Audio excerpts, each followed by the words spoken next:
Arnab class 10-এ পড়ে। বর্ষার ছুটিতে সে কাকুর গ্রামের বাড়িতে ঘুরতে এসেছে। পুরনো বাড়ি, চারিদিকে ভেজা মাটির গন্ধ। তার ঘরের ঠিক পিছনেই একটা মুরগির পোল্ট্রি। প্রথম রাতে গভীর ঘুমের মধ্যেই হঠাৎ অর্ণবের ঘুম ভেঙে যায়। ডানা ঝাপটানোর শব্দ।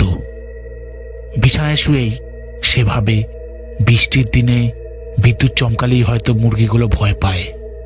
কিন্তু পরের রাতেও ঠিক মাঝরাতে একই আওয়াজ। খামারের বেড়ায় কিছু ঠেকার যেন একটা শব্দ।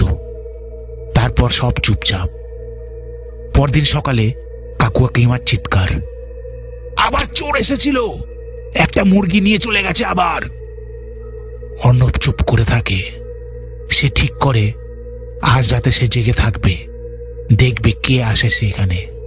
রাত গভীর হয়, ঘড়িতে বাজে তখন 2:40। হঠাৎ আবার সেই শব্দ। জানলার ফাঁক দিয়ে সে দেখে ঘোমটা দেওয়া শাড়ি পরা এক মহিলা খামারের ভিতর ঢুকে একটা মুরগি চেপে ধরে। ডানা ঝাপটানোর শব্দ থেমে যায়, শোনা যায় শুধু হাড় ভাঙার মরমরে শব্দ। হঠাৎ মহিলা মাথা ঘোরায়, ঘোমটার আড়াল থেকে ভেসে আসে, কেউ দেখছিস নাকি? পরদিন সকালে কাকিমা বলে, আজ আর কোনো মুরগি নিখোঁজ হয়নি। অর্ণব কিছু বলে না, শুধু সে অপেক্ষা করে পরের দিন রাতেও সেই ডানা ঝাপটানোর শব্দ শোনার।